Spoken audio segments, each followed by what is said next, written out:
Well, good morning, fun seekers. How y'all out there in Radio Land? Pretty good, I betcha. We're going to have a good time today, gang. I promise you that. The sun is high. It is absolutely beautiful. They talk about rain for tomorrow. But for today, it's going to be like 65 degrees and just a remarkably beautiful day for all of us. I hope everybody out there listening won an Oscar last night. I think Denny won 2. The station won 2. It was wonderful. And I hope you did too, because it was a gala night in Hollywood. I just now got back from the party, so I just walked in here just right before the show started. This is the first time, Denny, I ever watched this. What I do, George Clooney was familiar, but other than that, I keep watching for Spencer Tracy. Well, actually, I did see Spencer Tracy and William Holden last night. I mean, well, actually, they weren't physically there, but there was clips of them. One of those flashbacks things? Yeah. Uh-huh. Well, both of them were great. Both of them, Tracy won 2 Oscars back to back. He was one of those guys that you could just see why he would win Academy Awards, because he just had that, I don't know, it was just that look. I mean, he looked like he's supposed to be there. You know what I mean? Yeah, he used to make fun of the people who would, go sit in the tree like Marlon Brando and pretend he was a hickory nut or something. They say he could be playing. He's a big card player. Said he could be playing cards, right off the set. Yeah. And they'd call him, it was his turn, and he'd say, "I'll be right back," and he'd fold the cards up and put them down on the table, walk over and do this dramatic scene. Yeah. Walk back over and pick up his cards and finish the game. He was something. He was something. All right, now listen, gang. I don't want any problems with you people today. We're going to have a good time. It's Monday. It's a beautiful Monday. And we got something fun we want to do, and I want to get you involved in it. The title to this is Grandma's Kitchen. And I didn't say Mama, I said Grandma. I want you right now, I want you to close both eyes. Are they closed? Okay. Now, picture your grandmother's kitchen. Not your mother, but your grandmother's kitchen. Every tiny detail that you can see with your eyes closed, and remember, and when you got that done, call me. 1-800-572-8255. Still got your eyes closed? What's that on the table? What was left on the table? Can you describe that table? What does it look like? The kitchen table, what did it look like? Do you have an ice box or a refrigerator? Ice box or refrigerator? Can you see the stove? You see the sink? You see the furniture? What furniture? What? Wood? What? You see that stove? What is it? Gas, electric, or wood? See any of that? What are those jars or bottles sitting on the table right in the middle of the table? What are those? Can you see the name on the front of the stove? Close your eyes tighter. Okay. Now that you know that, everybody knows what they're looking for. We could have a good radio show just out of this. It's called Grandma's Kitchen, and you can open your eyes now if you want to. And because what we're going to do is we're going to take care of some business, and then we're going to come back and let you describe what you saw in that kitchen, because every one of them is going to be different. Every call will be different, and every call will be fun. So do it. 1-800-572-8255. Eyes open now. What do you see? Can you remember? Any detail you can remember, I want to know about them. Give me a call, 1-800-572-8255. What's that on the table in those jars? 1-800-572-8255. We'll be right back with your phone calls.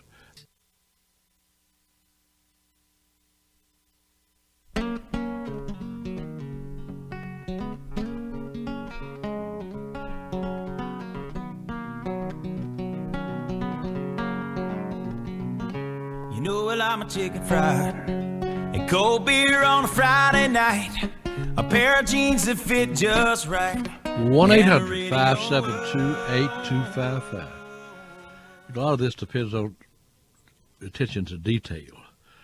Are you looking around there? Can you tell me what kind of stove that was? What kind of? Because I'm looking at my grandmother's stove right now with my eyes closed, and it was stove with white porcelain, and in little tiny letters, right in kind of in the middle of the front of it, it says "Magic Chef." Magic Chef. Now I don't know how long that stove had been in there when I got big enough to remember it, but it was not in bad shape at all. I remember the ice box, but I don't remember what stove was there before I was old enough to remember. But I did remember the Magic Chef is right there, and gas was considered so dangerous that my mother would turn everything off twice to make sure it was done. Somebody had scared her about gas and the power of gas, and but a lot in there. Can you look at the picture in your mind and tell me how your grandmother washed dishes? How was it set up? A drain board where it sink. Got to be close to the drain board. How did that work? All right. And speaking of brand names, I look on that, and I remember when they delivered this. I look on the front of the refrigerator, and it's just got a General Electric GE emblem on it. Can you see that on yours? All right. Keep your eyes closed until you got a great picture. Now, how about potted plants? You see any potted plants in that kitchen? My grandmother had a kitchen with about, let me see, 9 or 10 windows in it, and they all designed to let a lot of light into the kitchen. And my grandmother was absolute terror with her flowers, and she loved African violets. And in those 9 or 10 windows, with about, I don't know, 40 or 50, maybe more, African violets that she was growing, all colors, all shapes, all sizes. And I can still see those in my mind. And I can always remember when she asked me to water them for her, she always said, water them from the bottom. She had the little pots with a little tray in the bottom so you could water them from down there. And she said that was one of the secrets to raising African violets. Wow, she would have planted dahlias in there if she'd had enough dirt.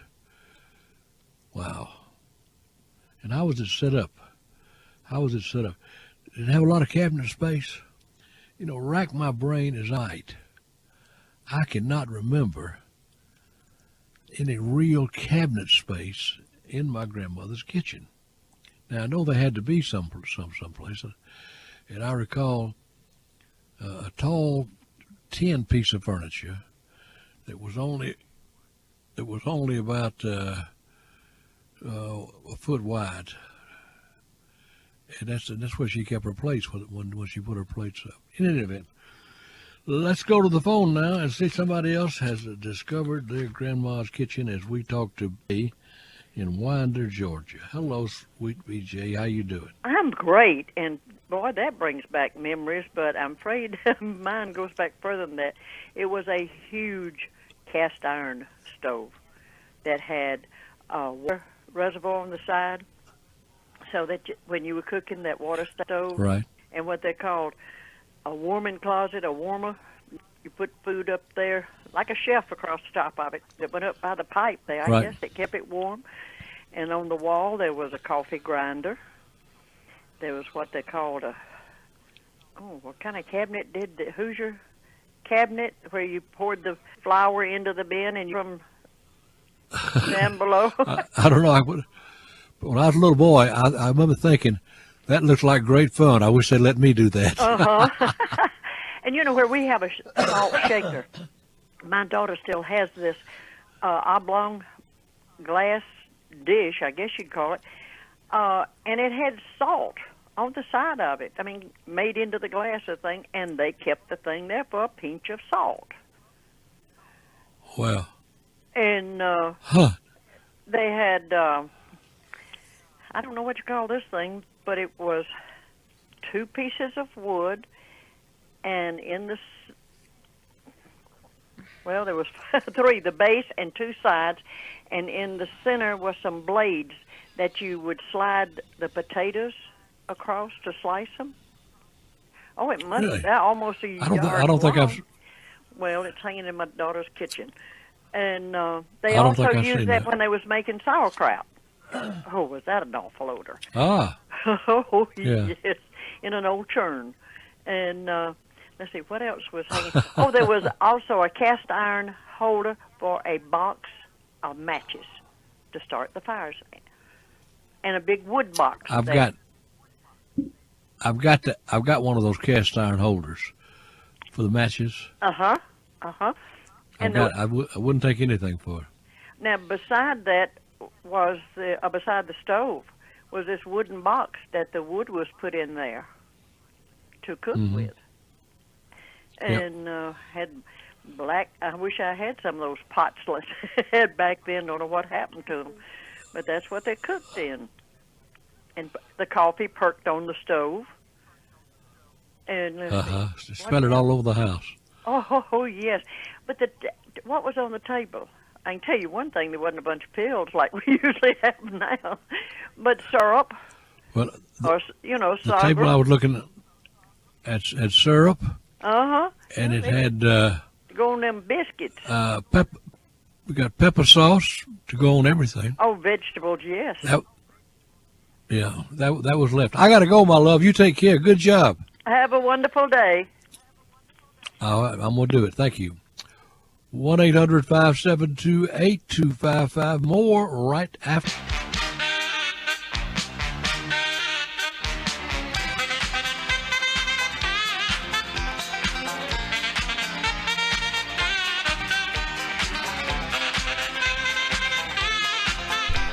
Company's coming, come a-running. Company's coming, don't you know? Company's coming, come a-running. Company's coming, here we go. Long about Saturday night, we'll be here all right. So come on over, here's our chance to sit it down and strum along. And everybody comes to call, it don't matter. 1-800-572-8. I was Denny. I was the happiest little boy in the world when I remember this vividly. Now, had to have been a little, but I remember when they took out that old ice box and replaced it with a refrigerator. Now, the reason that is so vivid in my mind, well, it was my job from the time I was about 6 to empty the water from under that refrigerator. Oh, okay. All right. It dripped out. Yeah. And now any smart child would have done that on a regular basis. Right. But I was pretty sorry back then. Yeah, I understand. I don't mean I drank whiskey and chased women. I mean I just did not like to do that. Yeah, that came later. So I would wait until that thing was full to the brim. And my instructions were to take it out in the backyard. It never got it to the backyard. I could just see you trying to balance that thing in your little bitty hands, trying to get it out through the doors on the way out. Because I'm sure there had to be more than one doorway you had to go through. There was 2 I had to go through. Yeah, of course. But by the time I reached 18 or 19 years old, I remembered to open those doors. But what would happen, Denny, I didn't want anybody to help me because I knew what they'd say. You should have been emptying it all along. Yep. And I knew that. Of course you did. But anyway, I'd get about 3 steps away from the refrigerator, and that water would slosh up on my belly. Cold, Denny. Yeah. Cold. And when you do that, you jump. And when you do jump, more water bounces on your belly, and you jump more. So in other words, every time you did this chore, you had to go get a towel and clean up your mess. A towel or a mop. Yeah. Yeah, either one was handy. Right. But that was a heyday. I mean, when I never had to do that again. I didn't have many chores when I was that little, because I'm talking about 6 or 7 years old. I didn't have many chores, and I didn't correctly do the ones I had, as you could tell by the water thing. But I hated that. I tried to get them to leave the pan outdoors, but they saved the pan to wash dishes in. So I had to look at that pan till I was grown almost. All right, gang, give me a call. 1-800-572-8255. What do you see in that kitchen that you don't see in them anymore? I'm gonna have to put the kitchen and the little dining area thing right next. They were right next to each other, separated by it wasn't really a bar. It was just where the cabinets came between them and a little countertop. But we called it the bar anyway. But that was before what I knew what a real bar was. You thought that's what Davy Crockett killed. Yeah, that's right. Well, it was only 3. But there was this table in there that would have been in many people's kitchens if the kitchen was big enough. I was pretty small, but this table, it had this simulated look of real wood for a top. It had metal legs on it, and I'm sure it came from Sears, more than likely. They're probably still paying for it. But and it always had that syrup and like you mentioned, the pepper sauce right there in the middle of it, along with the salt and pepper shakers. I mean, that was always there. Right. Always. Never put up. Oh, Never put up. No. All right. Well, listen, we had that same thing on. It was a big metal chest looking thing, and it was a place where we had our junk drawer. Yeah. In the junk drawer where you put everything you didn't have to do every day. And when we start to go on vacation, we'd have to search it to find the key to the house. 1-800-572-8255. More right after this.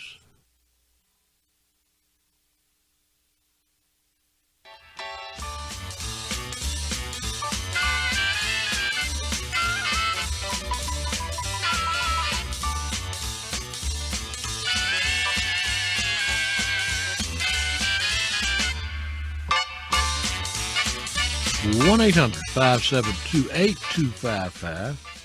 Something I forgot to tell you about our kitchen. The rest of the house was level. Our kitchen had a slant to it, and I never asked what it was because it was there when I was born, and I never asked what caused it or why. Didn't realize it was slanted for a long time, but I mean really slanted. If you place a marble on one side of it and turn it loose, it would roll to the other side. So that, obviously it was not a high price kitchen. It was not, but it was something that we used. But we ate in the kitchen. We forced to eat in the kitchen. And the big thing I was talking about a while ago was a great big wooden piece of furniture, and I don't know. Try to tell you, it was black, and it had drawers in the middle, 2 or 3 drawers in the middle, and 2 doors on each side to store things. And I think that's where the linen and that sort of thing were all kept. But I was going to tell you about the junk drawer. The junk drawer was where we put anything that we needed or might need sometime, like a hammer or a screwdriver like that. And we also put the key to the house in there. Now, we all knew that that's where it was, and when it was time to go on vacation, that was the only time the house was locked up, was when the family was on vacation, either in the Carolinas or in Florida. And so the job was to find the key so we could lock the house again that year, because the house is locked once a year when we were out of town. And everybody headed for the junk drawer. And it looked like a bunch of hogs around the trough, because everybody was feeling at and moving stuff around in the junk drawer. And the little book we got that showed how to use the refrigerator, that was in there. And everything was in there. The junk drawer was an important part of our life. If you ever needed a church key, church keys are gone now. But church key was a pointed little device that you opened cans with. Juice, beer, that sort of thing, Coke. And I don't guess beer came in cans in those days. It's all in bottles. But in any event, it was a big piece of furniture, and it was right in that kitchen. And we had, I'm trying to count, 7 or 8 chairs that would fit around that kitchen table. And because there were so many of us that would work in different hours and different shifts, that we rarely had the whole family there for one meal, unless it was Thanksgiving or Christmas or something special. They came in, for breakfast. They came in little waves, 1 or 2 aunts and an uncle or so, and then me for school and that sort of thing. So the kitchen, everything revolved around that kitchen. And as I said, we had a gas stove, and I don't know whether this company's even in business or not. Somebody can answer, but a gas stove manufactured by Magic Chef. I can remember that because it was in little red letters on the front of the thing that I could almost face high to me. I could see those every time I went to the stove. I could see those letters, Magic Chef. I don't know whether it's still in line in business today or not, but I know General Electric is, and they had the refrigerator, and we called that our Frigidaire, because at that point in our everything was called every coal making instrument was called a Frigidaire. And that we were no exception. But I can see it now with all the windows that I told you about, and full of all of the African violets, and the way the light reflected off of each other. That's hard to remember. But then we would get our big breakfast. I mean, when I say big, I mean 2 or 3 people at one time. Good stuff. Me in the lesser grades, first and second grade, and my uncles in the higher grades, and even the uncles who were working at that point. So there we go. 1-800-572-8255. I wish you would jump in here and tell me about your grandmama's kitchen. All right.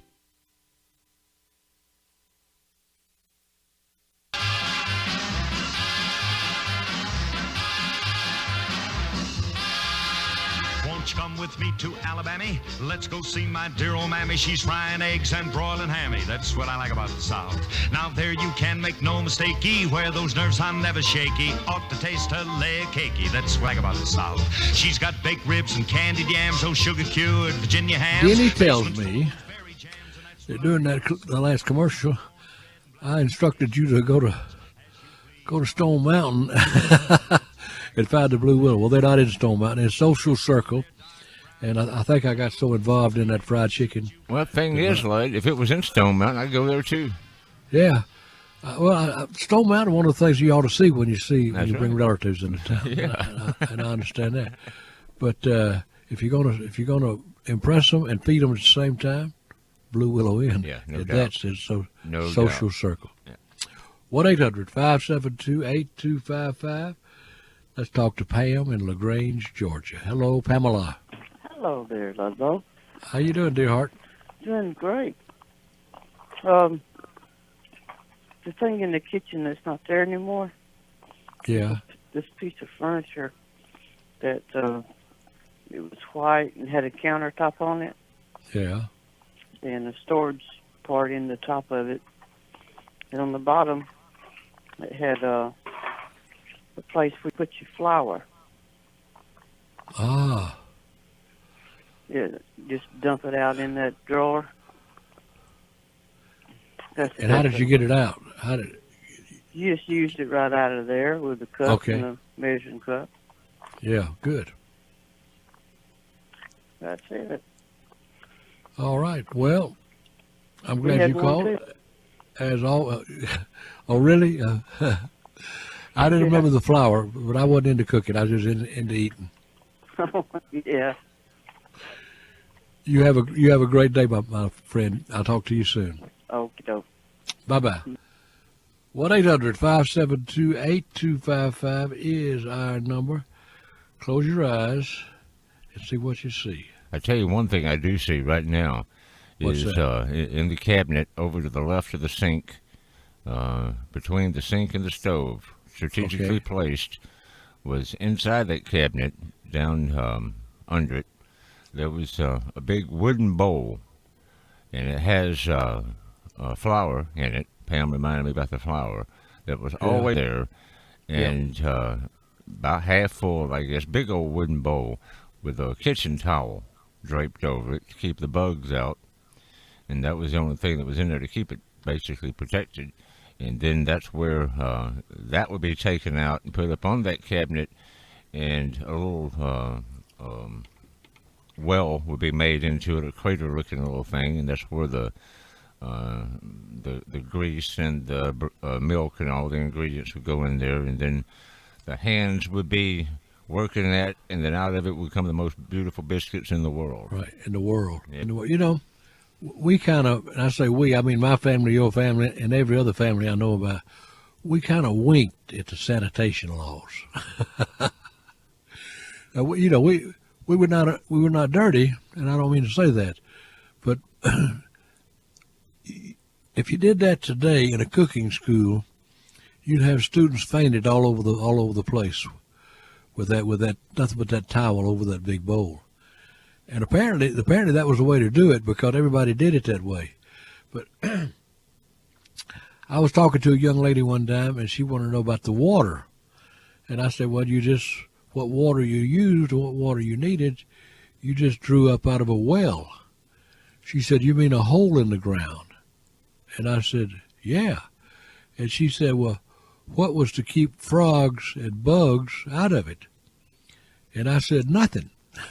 And she said, ooh. She could picture alligators and lizards and everything in the world. But when I said we winked at the sanitation law, that's what happened. We winked at them. You know, we didn't want anybody to think we were nasty. Well, I got to ask you, whenever things came out of that same kitchen, and you went to dinner on the grounds, and it laid out there, after everybody ate after church, and then out there for about 2 hours covered up by sheets or whatever, or tablecloths rather, and then you go back a couple hours later and eat that same fried chicken that been laying out there, and deviled eggs and everything else. Did you ever once get food poisoning? I wonder with a gasp that there's any live Baptists left. Because we did exactly what you just said. Yeah. We had the cheesecloth. I think that belonged to the lady of the church. Yeah. And everybody would get in that line and go around that thing. Right. And then when it was time to go back in, everybody had their fill.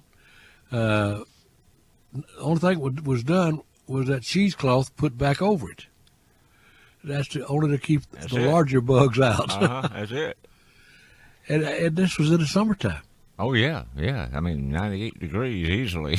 Because it was in the shade now. You'd go inside and you'd sing. And after that good meal, you didn't want any Wella Wellas. You kind of wanted some soft songs like Peace in the Valley and that sort of thing. Yeah. All right, wonderful. All right, let's talk to my friend Jimmy in Grovetown. Yeah, Jimmy. I'm still in Grovetown. How you doing? I'm doing good, buddy. How you doing? I'm fine. I'm going through Boneville right now, though. That's the county seat, isn't it? What's that? That's the county seat? No, it's not the county seat, I don't think, but it resembles it a little bit. Yeah. I remember my grandmother had of course, a wood stove that had a stick that I think it doubled his grandpa's walking stick, and she would prop the door up on the oven. Right those oven, something would break out of, I guess, those doors, would pop them up. And she had a cook table, kind of a utility table, and she had a butter shaper, a butter container, a butter mold, whatever you call it. She put her butter in a little round wooden thing, and it had a mold on top of it. It made a flower. Right. Looked like a flower. Very pretty. I don't know why, because it wasn't on the table very long before it was gone. But it looked good anyway. And she would she'd fry sausage and can it in a fruit jar. And she pour lard in there, and then put fried sausage patties throughout there, so you could have like fresh sausage most any time. She'd take it out and make grease gravy or milk gravy or thickening gravy or something with it. You could see those. Seemed like it's in half a gallon fruit jars, and you could see it up there, be white with black spots all in it. That'd be that sausage. You know, and they never figured out how to make gravy that good yet. To make what? Gravy that good, as good as she made it. No. She's the only one I ever knew to make what she called milk gravy. And it was good. It was you sopped it. It was thin, just like water. It didn't put any flour. She made thickening gravy too, but it was good anyway. Yeah. And she had a safe, and it seemed to me like it had 4 doors up. The 2 on top had the metal, brass or something, and with a little hose punched in them, you know. Right. I didn't know till I was a grown man that at those holes in a safe, you need to punch them from the inside out, so that ragged edge will be outside, and the critters can't crawl in them. Wow. Some antique place told me that if you ever see a safe that's got holes punched in it, most folks that don't know would punch them from the outside in on that sheet metal. But that just gives them a way in, but they can't get out. Yeah, that's another example of winking at sanitation. Yeah, and I don't know that anybody would care to have something that would trap insects or roaches inside their safe, but doing it the right way keeps them going in there. Yeah. And she moved to town and got a Frigidaire, had that little bitty freezer right in the middle of it, hanging out the top of it. And she would take ice trays and put sweet milk. She'd sweeten sweet milk, put a little flavor in it, make ice cream when I'd go there. That was a big treat. And you know, they called it a Frigidaire. The refrigerator was called a Frigidaire. Right. And I knew this old boy that told me he lived over in Taylor County, and he said they never got electricity. When they finally got it, they got an electric stove that was a Frigidaire. And he said, all my life I thought Frigidaire was supposed to keep things cold. So Mama got one in there cooking on it. Oh, different times. Yeah. I got to go, big boy. Good talking to you, Ludlow. Take care, Jim. All right, bye. Bye-bye. 1-800-572-8255. Call me and tell me about your grandma.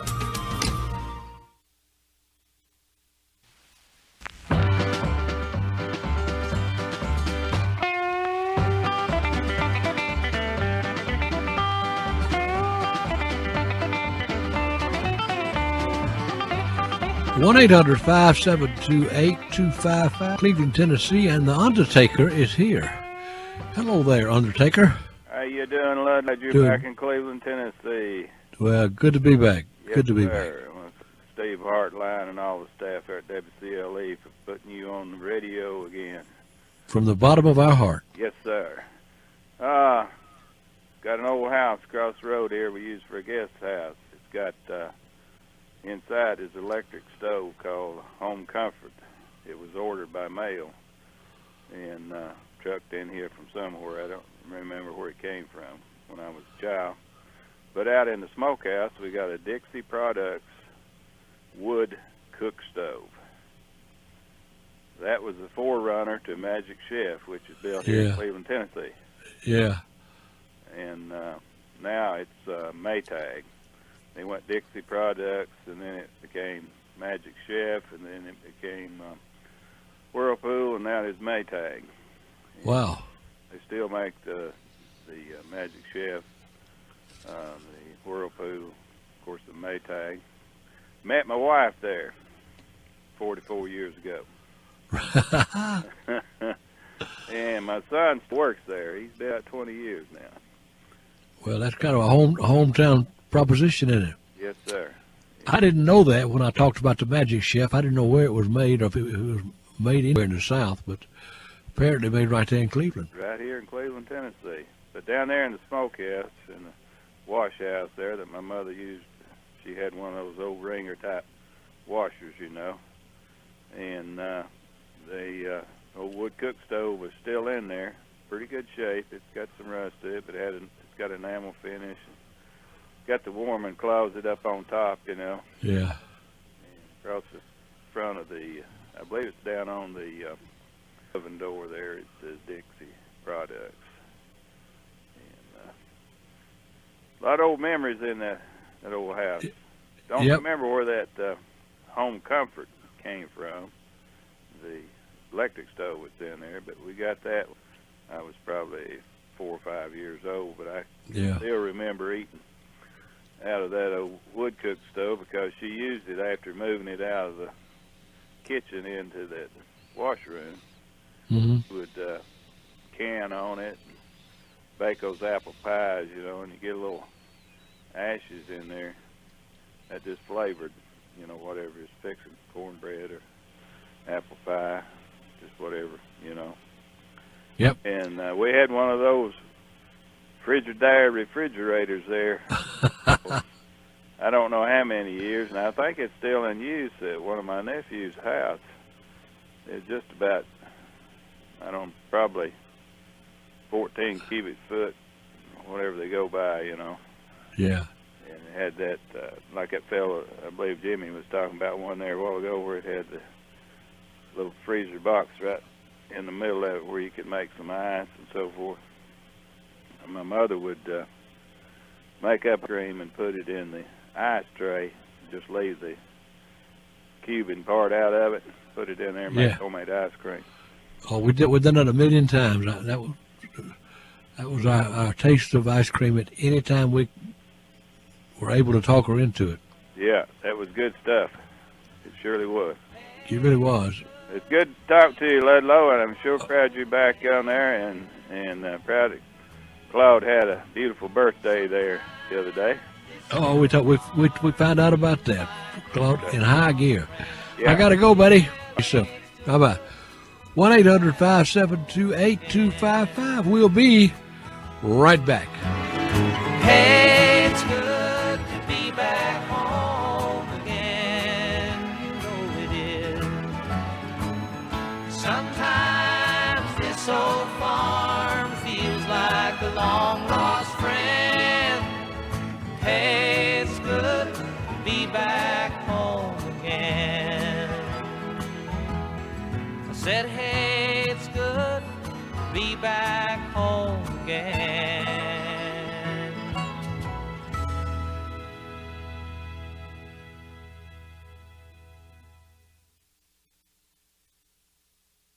And we're glad you are here. Great day. What we're doing is we're checking out your grandma's kitchen. When you close your eyes, what do you see? What do you remember? All about the kitchen, the stove, all about it. Let's talk to my friend Charles on the radio. Hello, Charles. Hey, Ludlow, how are you? I am good, buddy. You doing all right? Doing great. Good. I guess the fondest memory I got about it is that's the aroma on Saturday morning. She'd have, be cooking the biscuits and frying that strychnine, and she'd fry a little salmon occasionally go with it. And that coffee pot that had that little glass ball on top of it. Oh, yeah. and that thing be perking up a storm. You can hear it just going on, you know. And that smoke coming out of that little mouthpiece of it. And another thing that comes close to my mind, they had an outhouse, and from our kitchen was kind of like on the backside of the house, at one end of it, and you could see the outhouse from the kitchen window, you know. And you don't see that no more. Kind of romantic, wasn't it? Yes, sir. You know, once you eat that grease with that red-eye gravy and had that cut,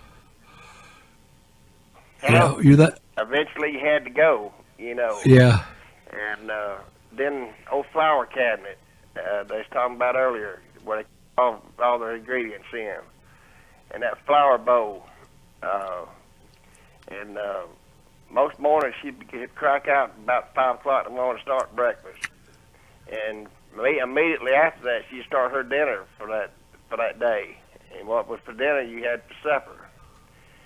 And you know, I like this modern stuff, but I'd like to be able to spend about a week living that way again.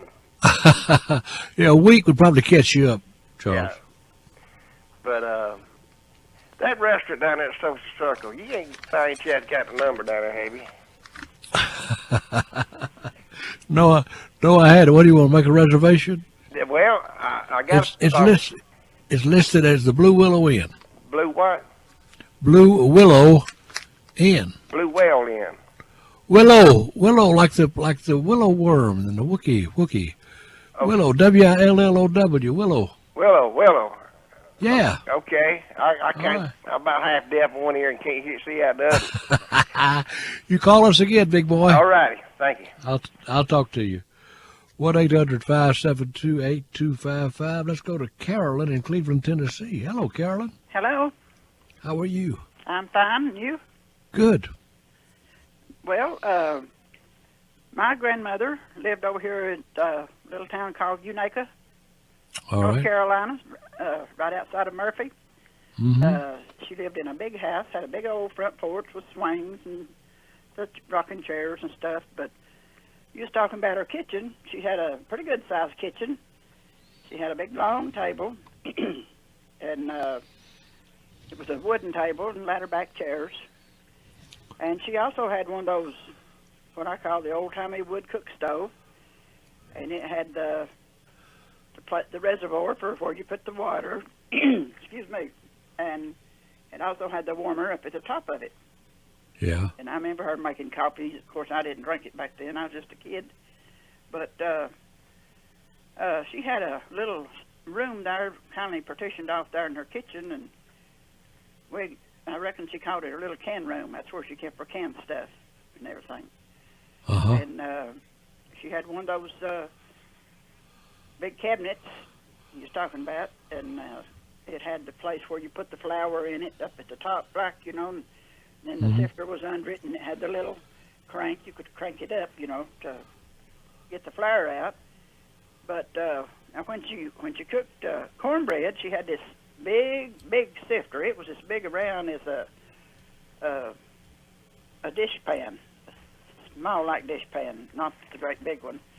And it was a sifter, and she would sift her cornmeal in it. Yeah. And they didn't have running water in the house. She did have electricity, but you had to walk pretty good ways out to the spring to carry the water in. Right. And she'd had a cook table there in her kitchen too, and she'd keep water in the kitchen. And then there's also a little table in the highway. They kept water there for people coming in and out drinking out of it. You know, she didn't let them drink out of her water she cooked in. Right. She also had some different barrels sitting on the outside of the kitchen, and they would catch rainwater. Right. And that's what she washed her clothes in, because that'd be a lot of water to have to carry all that. But oh, sure would. yeah, so she'd wash her clothes in it, and well, at that time she had a wringer washer, I think, but years before she just had the old red board and stuff. But she churned her own butter, and well, they lived on a farm, and they had cow and stuff like that. But they was getting up a few years then. I think she was 63 when she passed away. But anyway, they milked the cow, and anyway, she churned her own butter in a big crock. I don't know how many gallons it'd be, you know, the big old crocks. Right. And lots of times when I'd be there, she'd be churning butter. And of course, I'd want to help her. And so she poured me some out in a gallon jug. And that way, and so I'd have to sit down, and she'd screw the lid on real tight. And she told me, she said, now just shake it back and forth. And I did that, and it would make butter. And I just thought that was a thing that kept her make butter. I got to go, Carol. Thank you for the call. All right. Good memory. Way to go. 1-800-572-8255. We'll be right back.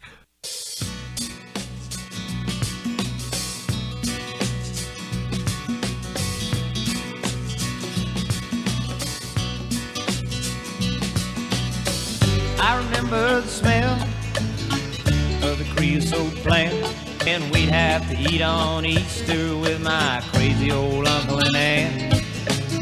They lived in a big house, antebellum style, and the winds would blow across the old bayou when I was a tranquil little child. Life was just a tired jambalaya. All right, 1-800-572-8255 as we talk to the Reverend Michael. Hello, Reverend. How you doing? I'm all right. Good. I was just, when I first started listening to the show, I said, well, I don't like listening to this show. And then one day I said, well, I'm going to get to like this show. And I kept listening. And I said, well, there's a lot of things. They ain't found some of that thing long. I've been listening. I've been listening about 10 years or more. And I said, well, my grandmama used to have one of these little old sinks, these little tin green sink with the two drawers that come out like that, all pulled out like that, and put your flour meal in it. Right, yeah. And then she used to have one of these cast iron stoves, like a 1924 stove to put wood in. And once you put about 3 or 4 logs in there and heat it up real good, you cook all day long on that same wood stove. Then in the front room, they had a little bit of wood heater in there. You put 2 logs in there and keep warm in the house. And then she wouldn't eat the same food every day. She cooked butter beans, black-eyed peas, and neck bones, sad sweet potatoes, and butter beans or something, and make that homemade biscuits and stuff like that, and cornbread. And we had to draw water. We had and then on Sunday she cooking, and we sat on the front porch and they watch all the horse and buckets and things go around and everything. We just enjoy ourselves. She showed me how to cook, because she said, son, you better go ahead and learn how to cook, because your mama ain't going to be here always. And I said, what do you mean by that? She said, everybody don't get chance to live to get a lot 100 years old. So she got to live like 80 something. And she had about 7 strokes and died. And she died in 1981. But we had one of the big old iron pick to dig our garden with. Right. Every time we got out of school, she showed us how to draw water and bring it into the house and pour it into a red big old bucket or something. And then we had on the inside bathroom, we had one on the outdoor toilet. And one of these little pots to use at night, and we carried those in the morning time and pour it out. So then we had a good life. Well, your grandmother left you more than how to cook. She left you a lot of good stuff. Yes, sir. She told me how to cook cakes, pies, or whatever. I can just sit right here and this. Really, I wish I had a wood stove, but I can't have now in this thing where I'm at now. But one of these days, I'm gonna have me a house build and put me a wood stove in there and see what it tastes better. Good for you. She used to make all her milk and all kind of stuff, and then she had one of these straw bowls to straw her white stuff with. Had one of these little holes like you hang your clothes out with these wooden pins and stuff. Yeah, I got you. And them clothes used to smell real good. You can see them clothes a long way on the street from school. And look, she had a little billy goat. He never would behave. She had clothes out online, the old goat mess around, and they could store clothes out there in that mud. She got to rewash her clothes. Well, let me ask you a question before I got to go. All right. How long was it before you decided you couldn't live without listening to us? Well, it was about 4 years. So I used to say, well, this old man don't know what he talking about. And one day, I just said, well, I'm going to sit here and listen to everything he talking about. And that's what I did. And I got to enjoy the program. Attaboy. We appreciate it, my friend. You call us often, okay? All right. Thanks a million. Bye-bye. 1-800-572-8255. We'll be right back.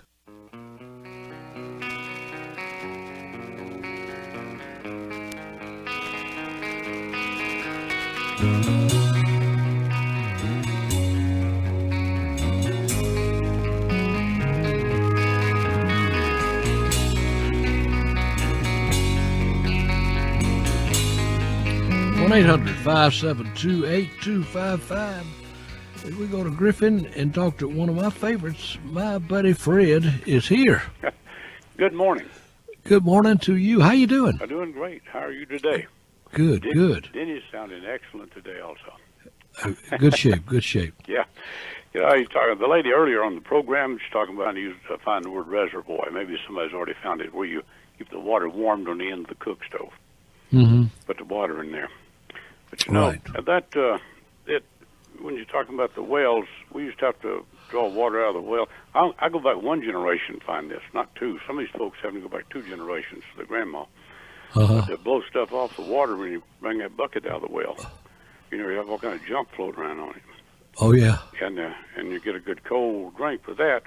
But, you know, my dad used to bring that water in I remember looking down the road in a mule with a big old water tank and wagon wheels under it.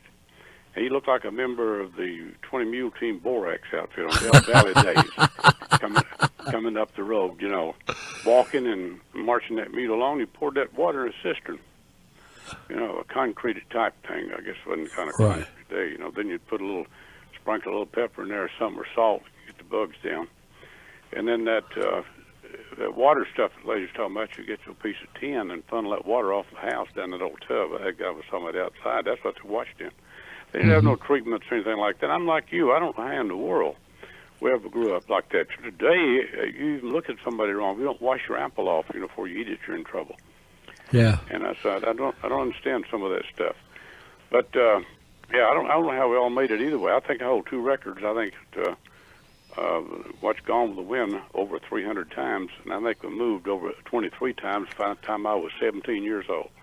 So I think, you know, I had a lot of experience with houses, old houses, and things like that. And nobody ever mentioned some real rough stuff. I thought it was really horrible to have a bunch of chickens in the yard, and all of them kind of pets, and your mama reach out and grab one for lunch, you know. Yeah. Heard of that one. My grandmother knew how to talk to them. Yeah. She would say, chicky baby, and all this time she's throwing corn down to them. Right. Yeah. And before she knew it, my grandmother turned into a serious murderer, because in one motion, that chicken was laying on the ground kicking. That's right. I didn't know anybody else remember that, but I guess it's there. One other thing, you stand in an open fireplace long enough and to warm up, and your legs get them red streaks. and if you wear corduroy, it's worse. There you go. Yeah, I still say one other thing. If you'll when you get through making that kite, making flour and water, put it together and sticking that kite together on them sticks to fly a kite, the rest of it put in fry and call it flapjacks. Same thing as you glue the kite together with. Well, you know, I used to love flying kites, but I had to have real glue. I never did learn how to stick them together. Well, water and flour will do it. Okay. Mix it into a paste. You can still do that today. Well, it'll still work. All right. Well, you're doing all right then. Yeah, doing okay. We'll be back in touch. We'll get up on the Cowboys one of these days, and we'll take off real fast on them. All right. Let's do it soon. All right. Okay, buddy. Take care. Bye-bye.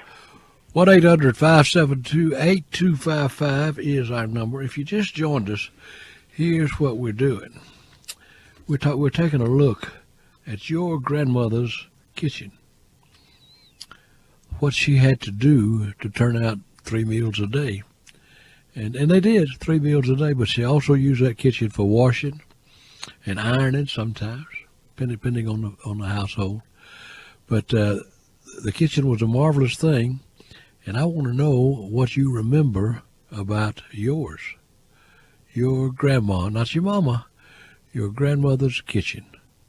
What was it? Do you agree with me that we one and all we kind of winked at sanitation as we put that cheesecloth across the potato salad in the hot summertime?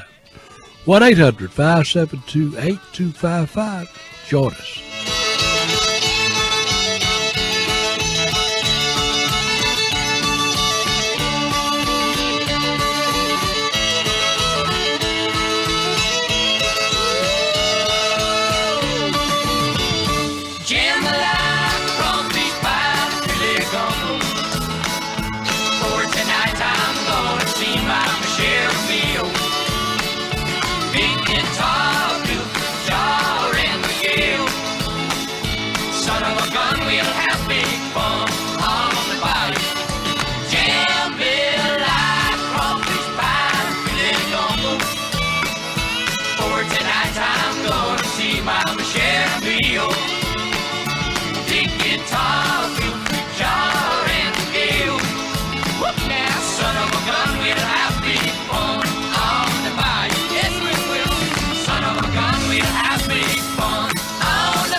To prom.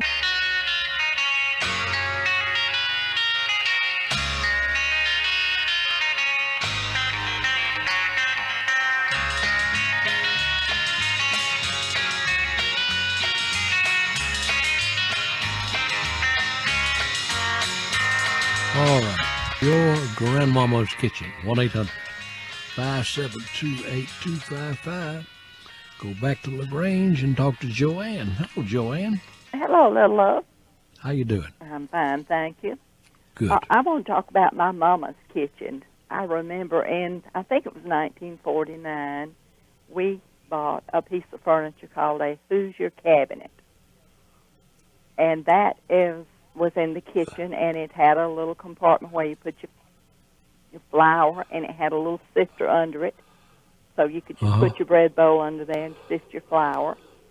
And it had an enamel shelf that you pull out to set your bowl on to make your biscuits. And I am fortunate enough to have that. My dad really? had passed away, and I have it in my sewing room. And wow, Mom what a treasure! Dad, what a treasure! Oh, I love it. And Mom and Dad painted it during the years, and some people say maybe you should refinish it, but I can't do that. I'm going to leave it just like it is with the bangs and scrapes. But I keep my sewing threads, my quilting threads and fabrics. Of course, it won't hold all my fabrics, but I'm so blessed to have that in my quilting room. Well, what a treasure! What a treasure! And I remember so many times my mom making biscuits in the old bread bowl. And we called it a bread tray. It was kind of a long wooden tray, and she kept it in the bottom shelf of the Hoosier cabinet. But I'm just, I love the Hoosier cabinet. I'm so blessed to have that. You sure are, and I hope that you got somebody picked out that will love it as much as you do. Oh, I do. I have my daughter. Okay, bless her heart. She's a lucky little girl. I sure enjoy your show so much. You take care. Call us again soon. Thank you. Bye-bye. Bye-bye. Let's just stay in LaGrange and talk to Tommy in LaGrange. Hello, Tommy. Brother Ludlow, how you doing? I'm doing good, buddy. You all right? Good. I see that other lady from LaGrange there broke the rules and didn't talk about a grandparent's kitchen, and I can't either. You know why? Why? Because I never was fortunate enough to have grandparents that I remember. They all passed away before I could remember things. I was real young. And that's a crying shame. I wish I did have grandparents that I could remember. It's nice. I can assure you it is. But I can talk about my aunt and uncle's kitchen, if I may. All right. My uncle used to have he would shave about every other day, and he would have, it was just like snuggling with a porcupine. He'd grab me around, grab me and hug me and rub them whiskers all over my face, and it was just like hugging a porcupine, But the highlight of my visits was when he lived on Hill Street. He was a loom fixer for one of the mills, around here, and he lived in a mill house. All the houses looked alike, except, theirs seemed especially clean to me, and they had snapdragon growing on the front porch and everything. But after giving me a porcupine hug, my uncle would go to the kitchen to fix something, and they had a gas stove. And that's the only place I'd seen a gas stove. But anyhow, you had to strike a match. Well, he had a kitchen match, and what he'd do is he'd light that thing with his thumbnail. I know you know what I'm talking about, but it was I do. It was a strike anywhere match, and he'd pop that thing with his thumbnail, and that match would light. You'd think he was a magician. You know what I mean? Listen, another thing. In my mama's kitchen, my mama stayed out of the kitchen most of the time. We had a real good black lady that raised me and my two other brothers and my sister, okay? And she did all the cooking and everything. And my daddy used to call your show years ago before he passed away. He wore white dress shirts, and they had to be starched. And I can remember going in my mama's kitchen when you talk about kitchens and opened the Frigidaire door, and there's a big pan of starch sitting inside the refrigerator with those white shirts stuck in there. Do you ever remember that? I do. And that starch would get real thick, and everything. And Katie would take those shirts out and wring them out and iron them, and they'd be just like putting on cardboard or something, But listen, that was a style. Go ahead. You go ahead. I'm sorry. I said that was a style of the day. Those starch cuffs and everything, and iron them solid. Yeah. And it'd rub a raw spot on your neck. It's just like putting on a mule collar or something. Yeah. Listen, old Denny's got a mind like a steel trap. And I said, Denny, you reckon Ludlow would care if I gave a shout-out to some of your favorite listeners? And he said, well, Tommy said, you did that last week. I said, well, all right, I'm going to do it again. Can I do it? Pretty boring. Go ahead. But I know just remember, everybody in the sound of your voice is bored now. I know go ahead. Bored it can be, but I'm going to give a shout-out to Miss M and Miss Janice and all the other ladies out there at Rosemont Elementary lunchroom since we're talking about kitchens. And Luddy, I enjoy this show, and you have a blessed day, and I didn't mean to bore the people to death, okay? I was kidding you. You know I was. I know that, and you have a great day, and I'll check with y'all later, okay? I look forward to it. Take care now. Bye-bye. 1-800-572-8255 is our number. Ludlow and Denny on the Fun Seekers Radio Network, and we'll both be right back. Merlin Olsen, as a Football Hall of Famer, knows something about football. Mary Lou Retton knows how to win a gold medal. As small business owners, they both know who to turn to for the best benefit plan for their companies, the National Association for the Self-Employed. The NASE can offer your small business access to affordable health insurance, plus 100 business and personal benefits like roadside assistance and travel discounts. To learn more about the competitive health insurance and benefit plan available to your business, join the ranks of the pros and call the NASE now. now. 800-327-1913, 800-327-1913, 800-327-1913. Underwritten by the Mega Life and Health Insurance Company, North Richland Hills, Texas. Not licensed in New York. Exclusions and limitations apply. Market and plans vary by state. Association group plans require association membership. Policy series 25875, 25876, and 25877. If you have thinning hair and one of your goals is to stop the hair loss and grow it back, we've made it easy for you to try new hair with our new prices. For about $60 a month, you can now try one of the best systems on the marketplace to stop your hair loss and grow it back. New Hair has custom formulas designed for men and women. The complete New Hair monthly system includes a package of New Hair tablets, 1 bottle of our topical solution in a 2% minoxidil or the all-natural formula, and 1 package of our DHT blocker tablets. With New Hair, your satisfaction is completely guaranteed, and we recommend you try us for 3 full months to see the results. This offer is only available through the radio, so call now. Call now and receive free ship with today's order. 800-819-8311, 800-819-8311. 800-819-8311, 800-819-8311.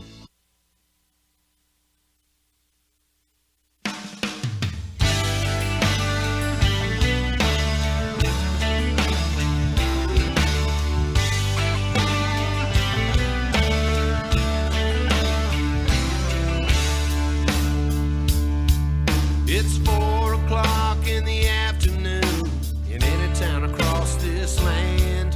There's a kid in a room watching a screen, the universe at hand. He's got a high-speed modem, a computer with a CD-ROM. If his granddaddy could see him now, he'd wonder what planet he's from. He's a child of the All right, let's talk to And Then Some on the radio. Hello, young lady. Hello there, Ludlow. How are you today? How you doing? I'm doing good. Good. Doing good. Good.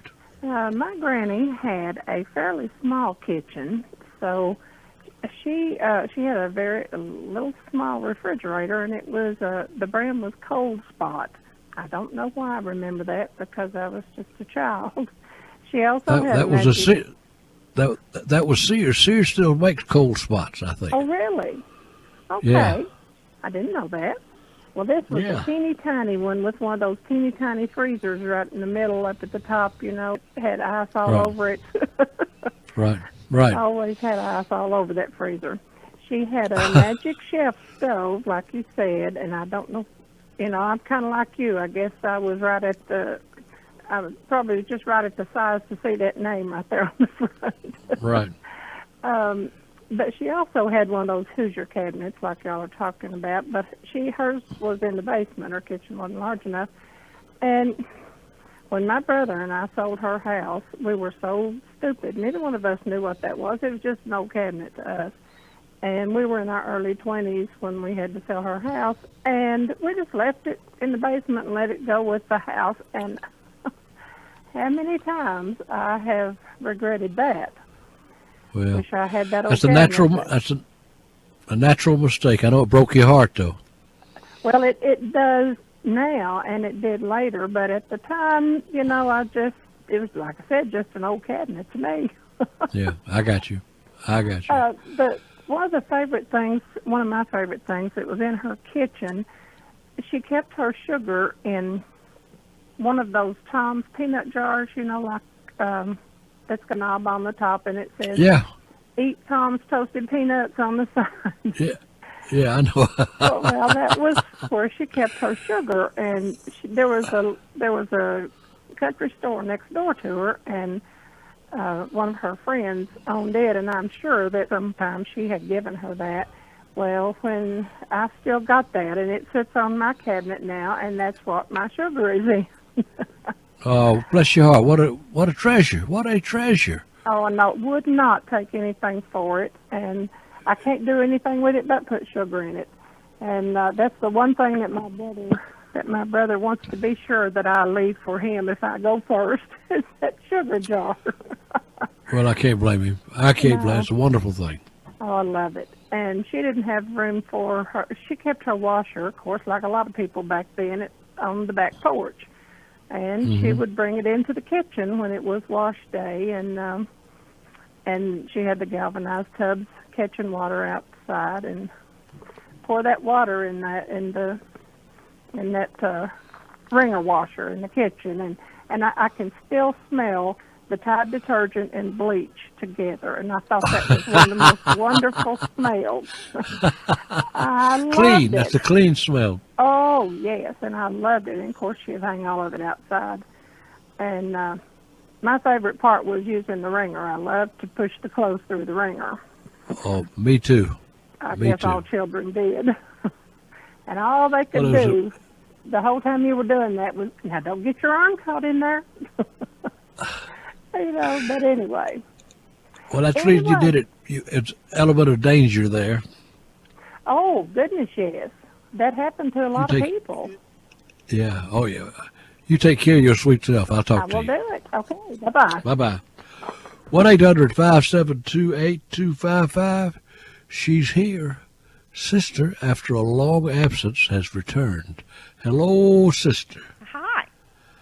How are you? I am well, and I hope everyone else is. Everyone seems to be well. Well, no flu or anything like that. No, not yet. Okay, my grandmother's, well, I called her Mamaw. My Mamaw's a kitchen. It was one, I guess we'd call a shotgun house. You went directly from the living room into the kitchen, and then from the kitchen you went to the back porch. Right. And the kitchen was oblong. It was like a rectangle, and on one end was the very small kitchen, and on the other end was where the table and chairs sat, and a refrigerator. And again, it was a very small refrigerator, like she said, with always you opened up the freezer and it was always crusted over with, you had to get a pick to get the whatever you wanted out of it. Very small. Yeah. And the room was, I remember it as being bright yellow, and she always had linoleum floors over the wood floor, and they were mopped and waxed till they just looked like glass. My grandmother's kitchen was clean. It stayed clean, and I don't know how she did it with all of us tromping in and out. She was the kitchen was very small. There were in the corner by the flue there was this little cast iron cook stove when I was very small, and it was a 2-burner. And the box of kindling was always behind the stove, and that's where the cat would sneak and stay nice and warm. And the kitchen was very cozy in the wintertime when you come down the steps, but in the summertime it was just like hot as Hades in there. And I don't know how she did it, but she made biscuits and pies and cakes, and she knew how to keep that oven, that wood in there and make that heat even, and could just come out with just all this mouth-watering stuff. And I don't know how in the world she did it. That's always been a mystery to me. It is. I mean, now we have clocks and computers and what have you. But she knew when to open that oven and take those biscuits out. And she would stick her hand in there and say, it's time. And she knew by the feel of her hand when she could put the biscuits in and all that. And that's amazing to me. And when my Aunt Kathy, she was a telephone operator in Cincinnati, and she bought my grandmother the top-of-the-line Sears Best electric stove. And it even had a rotisserie in it. And my mama was just thrilled beyond belief with her new stove. I mean, she was the happiest person in the world. And I remember that weekend when it was delivered and my dad came over to install it, and we had chicken and we had rotisserie chicken, and everybody just thought it was the world. And the most happiest person was my granny. She was just that's the way Robin Hood ate all his chicken. Of course. Sure. And the cabinets were white, metal, nothing fancy, and they certainly weren't, deluxe. I remember these big old jars, with the big mouths and the big brown lids, and they were always full of everything, from flour to cornmeal to milk. There was always lots of milk on the countertop, like you said, with a cheesecloth on top because of the milking. And and those jars were like gold. And if you broke a jar, you were in deep trouble. And I can remember when she let me rock the milk to make the buttermilk, and you had to be big enough so that you could hold that jar so you wouldn't break the jar. And that's one of my favorite memories, that she finally let me sit there and rock that milk. Of course, after I did it a couple of times, it wasn't such a big deal, but anyway. But I remember. Well, but she trusted you. Yeah, and I remember the little match holder that was nailed to the facing by the doorway, that was where the matches always were. I remember on the other side, on the other doorway leading out into the porch, was a little medicine cabinet hung up on the wall. It had the mirror in the front, and underneath was the towel rack. And they would wash. My uncles and my grandfather would come in from working, and they would they would clean up outside in the porch. They would come around the corner, slinging water everywhere, grabbing a towel, and there she'd go tut tut tut tut, and grab something to wipe it up. Precious memories. Precious. Yeah. And the best. I got to go, my friend. Oh, okay, that's fine. We'll finish this up some other time. Bye. You be good. Bye bye. 1-800-572-8255. We'll be right back. Calling Tim Wilson irreverent just might be a bit of an understatement. Calling him a little twisted might be a tad lame. But one thing is for sure, calling Tim Wilson funny just ain't no lie. Darling, our love is on the critical list, and it's headed to intensive care. Tim Wilson's normally known for a mix of stand-up and off-kilter songs, but on Songs for the Musically Disturbed, you'll hear some of Tim's best, like Ricky Tidwell's Mama's Gonna Play Football, Low Class Love Affair, Help Me Find Jimmy Hoffa, and a whole lot more. And it can be yours when you send just $14.25, including to Denny Ainsworth, Tim CD, Post Office Box 492260, Lawrenceville, Georgia 30049, or check it out on our website at funseekers.net. That's Denny Ainsworth, Tim CD, Post Office Box 492260, Lawrenceville, Georgia 30049, or funseekers.net. If you're a business owner like me, whether you own a small shop or a large corporation, when it comes to building a new facility, you know it, the process can be overwhelming. And if you're concerned about getting the building you need on a limited budget, you call Anthem Steel for a pre-engineered steel building. Look and you'll see that more and more businesses, churches, and schools are using steel buildings to save time and money. For as little as $20,000, you can buy a 40 by 60 foot building from Anthem Steel. Anthem Steel has a high quality solution for almost any size building you need. Churches, schools, or gymnasiums. So call us right now for a free quote. 800-708-3093. That's 800-708-3093. Even for manufacturing, warehousing, or retail buildings, you know it. You can call Anthem Steel right now for a free quote. 800-708-3093. That's 800-708-3093. Profile America, Monday, February 25th. What had been an experiment took a big step toward practicality this week in 1827, when the first U.S. railroad was granted a charter to begin laying track. The railroad was the B&O, the Baltimore and Ohio. Its first line ran 13 miles from Baltimore to Ellicott City, Maryland, and was traveled by the famous engine, the Tom Thumb. Railroads expanded rapidly in the 1850s and 60s, development of small towns, and eventually linking the nation coast to coast. When the railroads were at their height, there were 430,000 miles of track crisscrossing the nation, used by nearly 70,000 locomotives. Now there are less than half the miles of track and less than one-third as many locomotives. You can find these and more facts about America from the U.S. Census Bureau on the web at census.gov.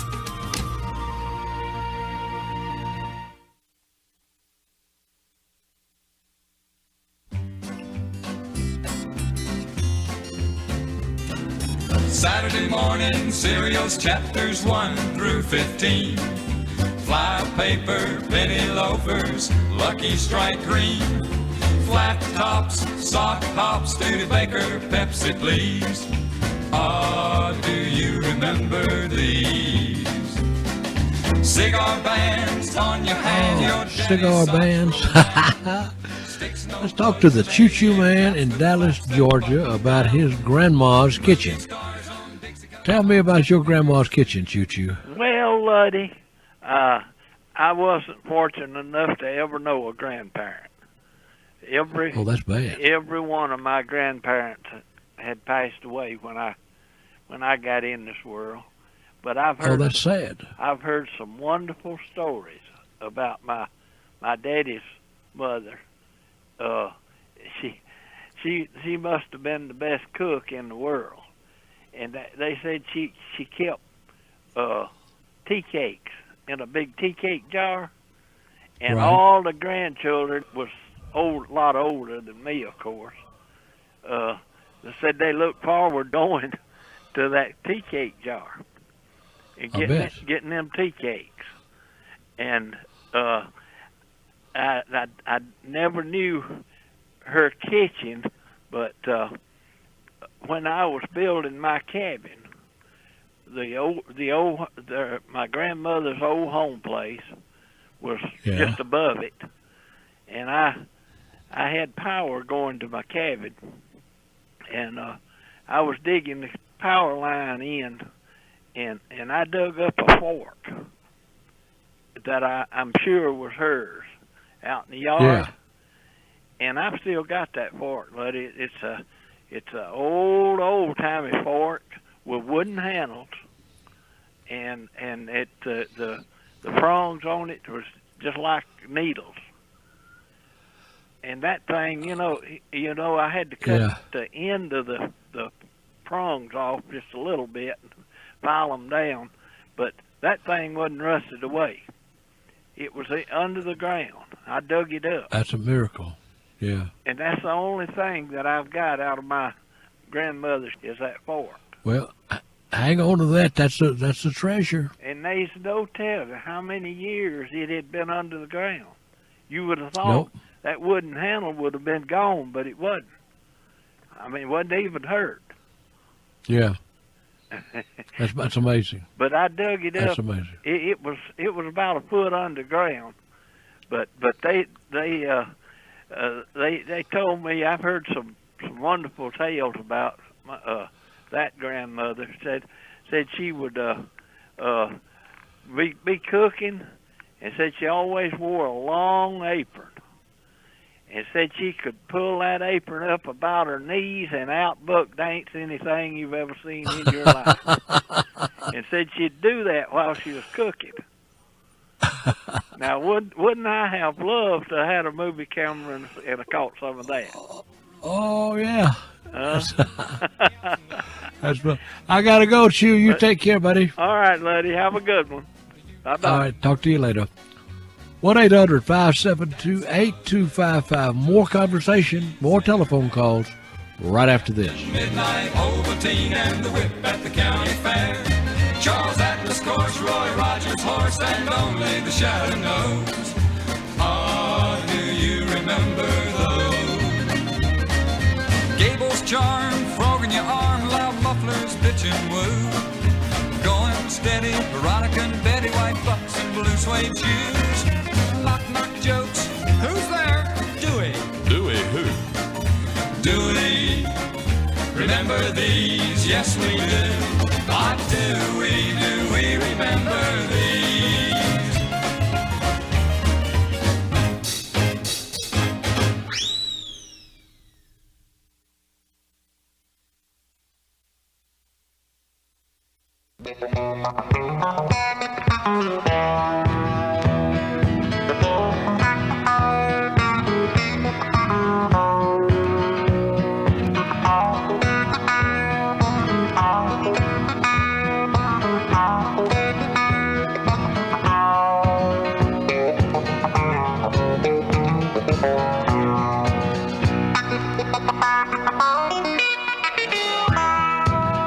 This is the Ludlow Porch Show on the Fun Seekers Radio Network.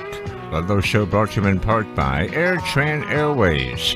The toll-free lines are now open at 1-800-572-TALK. That's 1-800-572-8255. And now, here's Ludlow Porch. All right. By now you have picked up on, on what we're doing. We're looking at your grandma's kitchen. And I want you to close your eyes, keep them closed, and picture Your grandmother's kitchen. How did it look? What did she have? Can you describe what was in there? That's what we're doing. So if you remember any of that, you want to talk about it. It's 1-800-572-8255. We'll have a good time because it's memories that's come pouring out of that kitchen.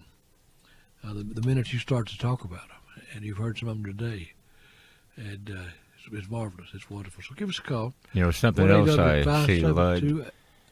Something else I see is this pressure cooker used, I don't know, at least once a week, I guess, for, I mean, all kind of things you'd use it for, but particularly when it was Irish stew involved, and it usually would have some kind of, lesser cut of meat, if you know what I mean. Yeah. That needed to be cooked to death to tenderize it, and anyway, that thing, I don't know how many times you'd use it, but it was always, I remember as a kid how it sounded with that little weight on top of it, it was going, back and forth the entire time. I was always fascinated by that pressure cooker. My grandmother was always afraid of that. Because one time it blew the top off, it stuck in the ceiling of the kitchen. And it was a long time before she'd use it again. So she didn't need that kind of prank. Yeah. Made her nervous just to cook. Yeah, I can see that. As a kid, I used to wonder about that, because I was told to stay away from it, and whatever I did, don't take that little weight off the top of it that was there. The pressure relief valve, I guess, is what it was of some sort. But I've often wondered where that thing ever went. I'm sure one of my sisters probably ended up with it, but it was a big tool. When you figure that a lot of the women who were using that, they were using it for the first time, almost all of them, and to get all that warning, and then hear that little thing, moving about under its own power, it was scary for them. I mean, they've just been used to, bringing out a pan and cooking. Yeah. Yeah, they've.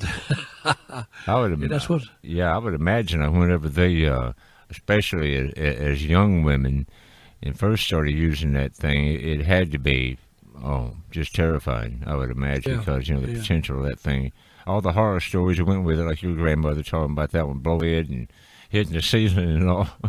I mean, I can imagine just how scary it could be. Yeah, that scary as it could be. But of course, when we first got gas, they tell me that they were scared of that. They said, make sure all the gas at night was turned off. Yep. Do it twice. Do it 3 times. Do it 5 times. But it's been fun. This has been fun, and maybe they don't want to talk about it anymore. Maybe we'll just change channels and see what we can do. Channel number 2 today is an open line. 1-800-572-8255. More conversation right after this. The secret to business success is doing one thing better than your competition.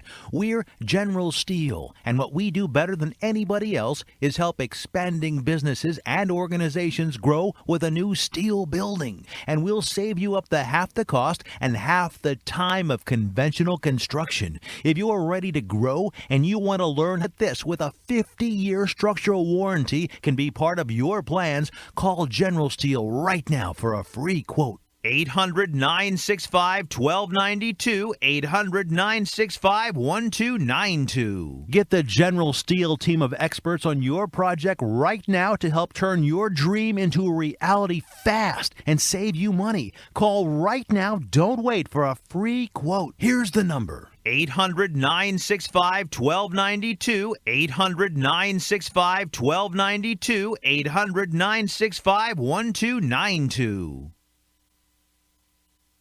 If you need health insurance for you and your family, you need to know about the Health Markets family of companies, a leading direct provider of health insurance to consumers like you nationwide.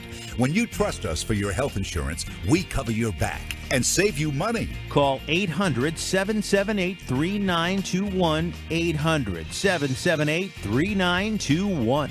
Take control of your health insurance today with a company with over $1 billion in assets, 24 years experience, and over 1,000 employees dedicated to serving your health insurance needs. Call Health Markets today, and a local agent will give you a free health insurance. 800-778-3921. 800-778-3921. Write this number down now. 800-778-3921. Insurance plans provided by the Mega Life and Health Insurance Company, North Richland Hills, Texas. Policy series on file.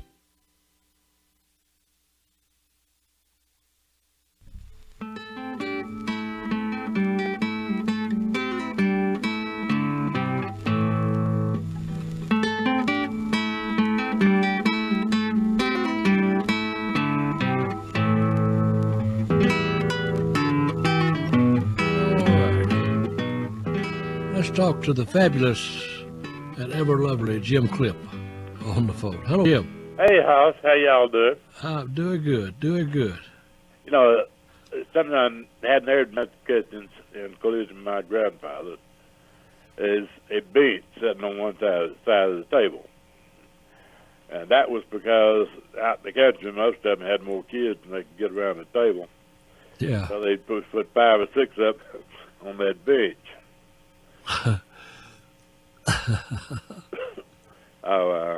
They had a churn jar sitting next to the table, and right outside the window where grandmother could reach it was a string running to the farm bell that she used to call the people in to eat or arouse the neighbors if something was wrong. Very good, yeah. And grandmother's house had never had electricity. In 1939, somebody was doing something down at the corner of my granddaddy's property. He went down there and said, "What are y'all doing?" They were putting a telephone pole up. He said, "The REA is going to bring you some electricity." He said, "No, you're not." He said, "I've seen those things. Those things burn hot." I said, "That's right." I said, "Well, anything that burn that hot, they'll burn my house down, so you're not going to bring in electricity." That's funny. That house didn't have electricity till one of his sons put it in 1950. You know, I bet there were a lot of people in the area or down south or anywhere else that felt the same way. Oh, yeah. That's dangerous. That's dangerous. Well, it could be. Yeah, a lot of sure houses it could. burned down because of it. Sure it did. You were talking about this thing. Yeah. People didn't get sick because of unsanitary, or being unsanitary. Mm-hmm. One thing, usually, dirt itself, it won't hurt you. I mean, there's nothing wrong with dirt. If it's clean dirt. Yeah.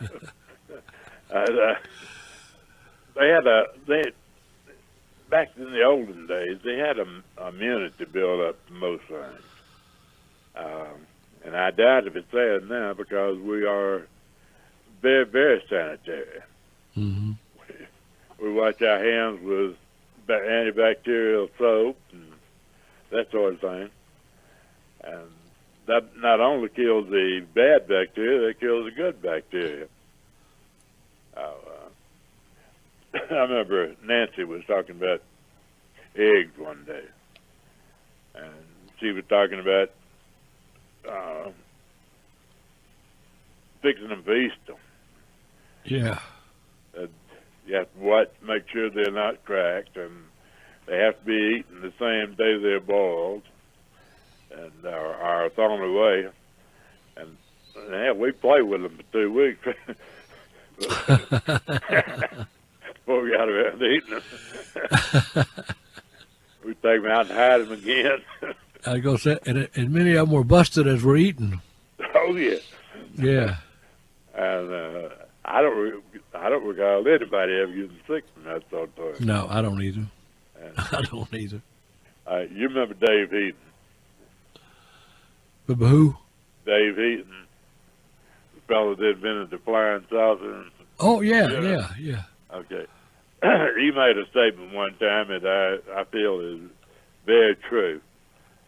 He said, protected to death. Yeah, that is true. And that was 40 years ago. Yeah. He would be very, very upset about what's going on now. Boy. It's so bad we can't do anything. Yeah, that's exactly right. We can't move. Yeah. I mean, how many kids you ever known of got hurt on a bicycle before they started wearing helmets? None. I mean, skinned knees, broken arms, but no head injuries. Yeah. And the things we do to entertain ourselves are far more dangerous than riding a bicycle. But you got to have a helmet with it now, so you might get hurt. Yeah, boy, I would have hated been the first kid in my neighborhood to wear a helmet. I'd have been the laughing stock. They don't look very pretty. No, they're not. You see these bicycles riding in groups with a helmet on and spandex pants.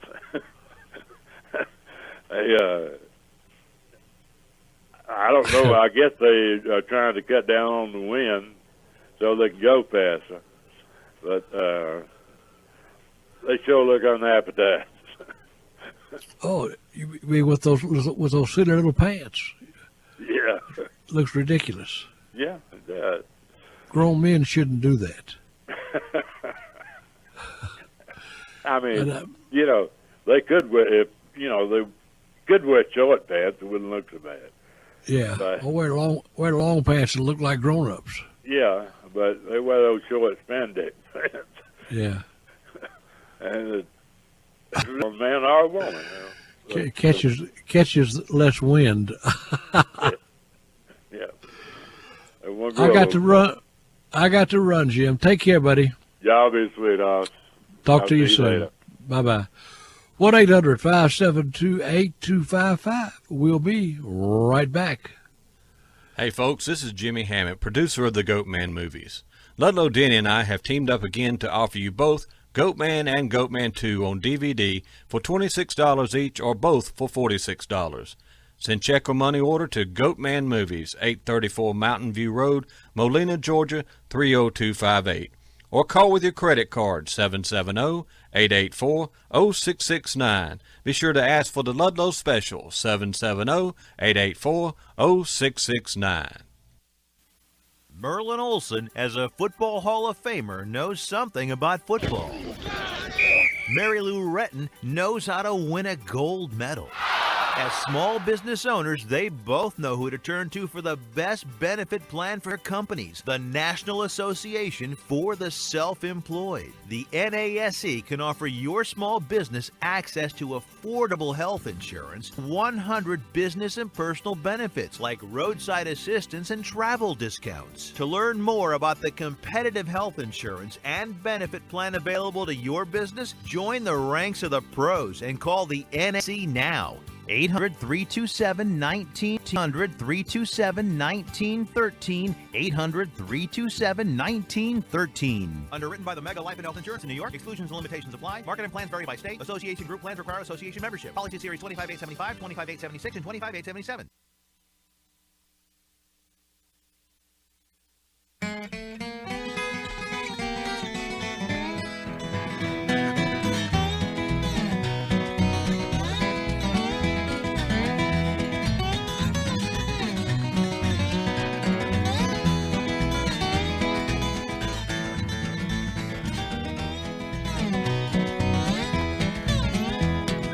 She's my curly-headed baby.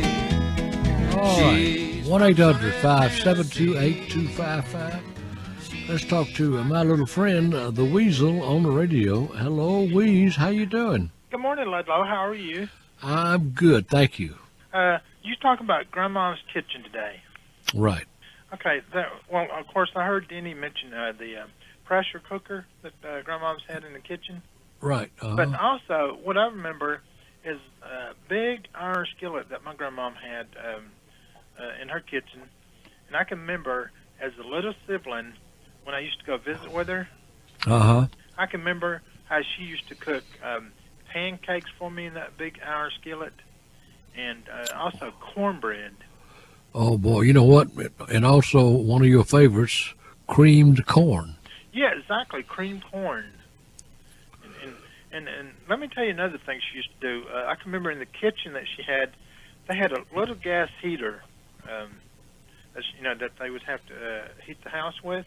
Right. And when the stove was for food and she couldn't get nothing else on there, what she would do, she would get 2 slices of bread and put them on like a cookie sheet, and she would put it on the heater and crank up the heater a little bit, and in just a few seconds I had toast like that. White toast. Yeah. Delicious. Yeah, and she would cook it on the gas heater, which I thought was really, really creative there. It is creative, and she was trying to help her little weasel grandson. Yeah. And she did a good job too. Well, that's good. For the little sibling weasel here. Yeah. Okay. Well, listen. I just want to call and say good morning. Well, wait. I have to inquire. I have to inquire as to your wife's health. She's been sick, you know. Yes. How's she doing? Well, she's doing great. I think to the Ludlow Porch show, and she's feeling a lot better. And matter of fact, the cleaning lady sent a very nice card with a lot of reading material for her to read. And, good. Yeah, and after she reads this, I think Lady Weasel will be becoming a Southerner now. Oh, really? Yeah, yeah, she sure will. And thanks to the cleaning lady, and I'd like to thank her for that too. All right. Well, that's a very nice thing to do. Yeah, and Lady Weasel, she's waving and she says, "Tell y'all hello." Bless her little heart with a hurt hip. Yeah, with a hurt hip. Mm-hmm. Yeah. Bless her. But she and her hip both. Well, hopefully, maybe it's a pretty day outside, so maybe Lady Weasel and I might take a little stroll outside here. It is pretty, but don't try to get her too far from home. No, I won't. I won't. She just had surgery, you idiot. Okay, well, I will take that advice then. She would let her pick the route. How about that? Okay, I'll let her do that. All right. Okay, well, listen. Are you ready to go? Yes, I'll fix and go. I was going to say, you guys have a great day and keep up the great job. And I was going to say thank you for the call, and we appreciate it, and we look forward to hearing you next time. And thank you to Mr. Denny for letting me on the radio today. All right. And you too. Take care now. Okay, bye. Bye-bye. Denny, he blamed you for that. I'll think about it twice next time, Lud.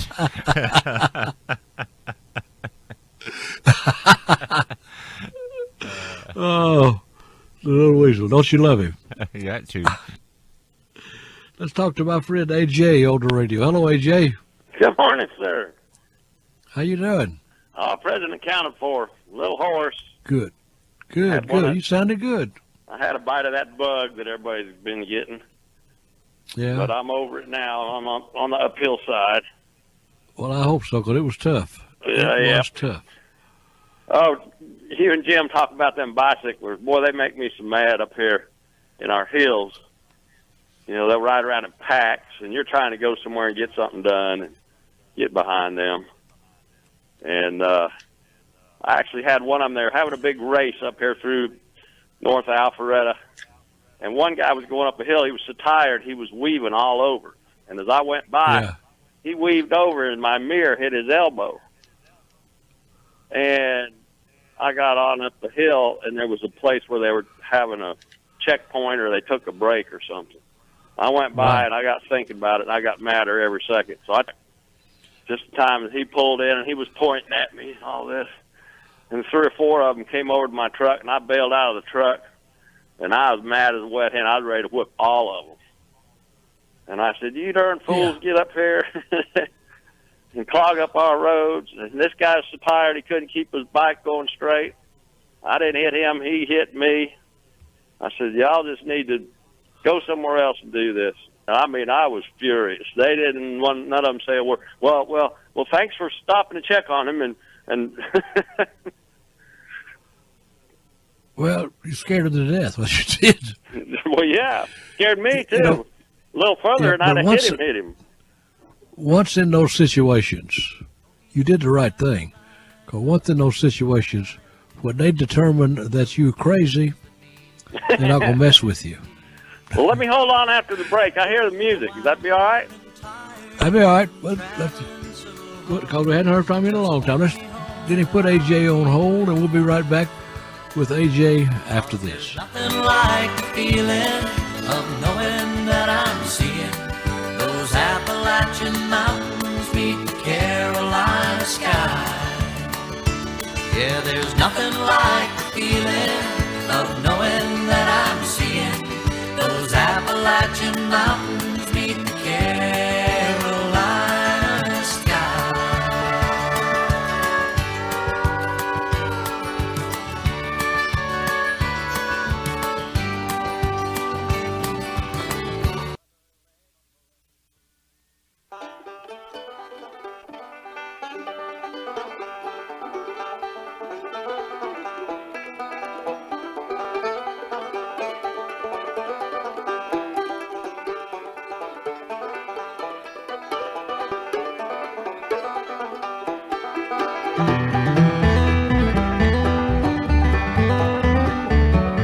One 800-572-8255 is our number, and we have AJ waiting with bated breath.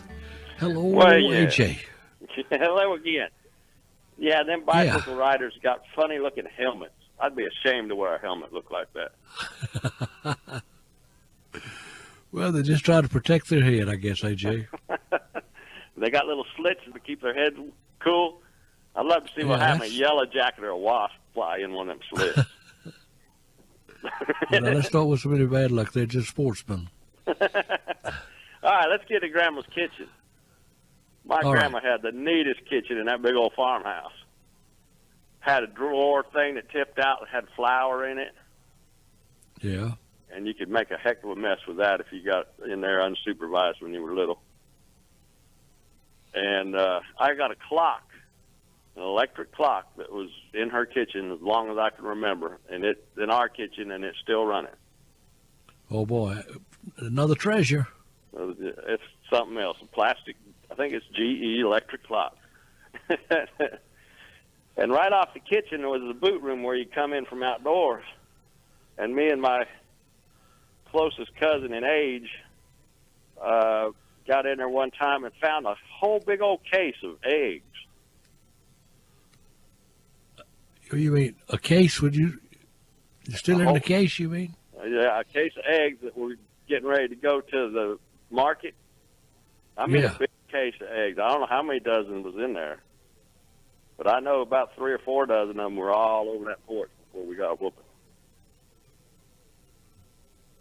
And we had the biggest time with those eggs. Leave it to children to find new play toys everywhere they go. I'm telling you. Yeah, we were about 3 or 4. And let's see, we got a picture of me when I was little sitting in a big old soup pot or something with all the pots and pans drug out on the floor. And it was just the neatest kitchen. I'd sure like to go back there just to see that. But well, did somebody she else has it. Did she need that bigger kitchen? Was she trying to feed everybody on the farm? Yeah, that was the house they lived in back when they'd have crews come through to put up hay and to cut the wheat. They'd be feeding 30 people, you know. There'd be 4 or 5 women cooking. And yeah, it was a big production. It had to be a big kitchen to handle the strain. Yeah. It was. Well, I got a couple quick thoughts for the week for you. I'll see if I can get back in later. Let's do it. All right. You can't shake hands with a clenched fist.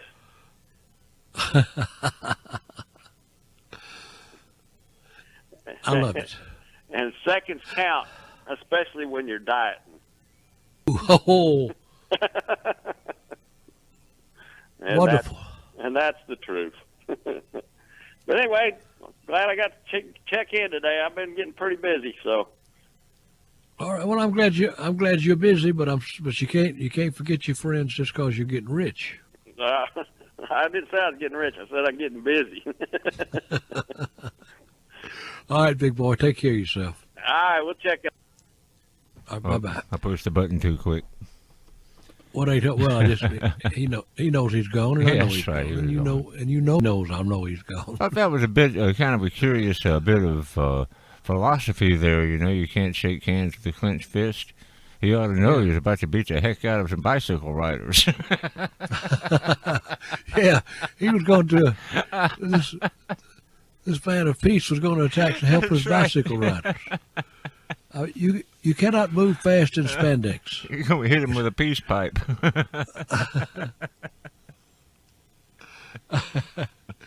I had a neighbor one time, and you'll know who I'm talking about because you and I just talked about him. Yeah. I was sitting watching television, and I was alone in the house across the street from him, and I heard a rapping on his window, and I looked up, and there he was. He'd been cutting grass. He had his spandex breeches on. Yeah. When I answered the door, and I told him, I said, somebody going to drop a net over you. You can't go around looking like that. You almost naked and completely ugly. We laughed about it, but I wasn't kidding. It's kind of amazing what you can say under the guise of humor. Oh yeah. Well, no guys with me. Well, I wonder what Roberta is today. Bless her little heart, she hadn't called in a while. 1-800-572-8255, Ludlow, Indiana, the Fun Seekers Radio Network, and we got about a few more minutes to go. So jump in here and join us. We want to hear about your grandma's kitchen. And listening to AJ talk about that big country kitchen to feed 30 people. Yeah. It sounded like he was doing a big place for a big restaurant, something like the Blue Willow. I mean, they feed that many a day, but I'd hate to know I had to feed that many a day. I guess what they did was they said we're going to harvest your wheat, and we'll do it for X number of dollars a bale plus our board. I guess that. I think my grandmother would have said that she would bale her own hay if they had stopped, rather than feed 30 of them. All right, gang, 1-800-572-8255 is our number. Ludlow and the ever-lovely Denny on the Fun Seekers Radio Network. If you're a business owner like me, whether you own a small shop or a large corporation, when it comes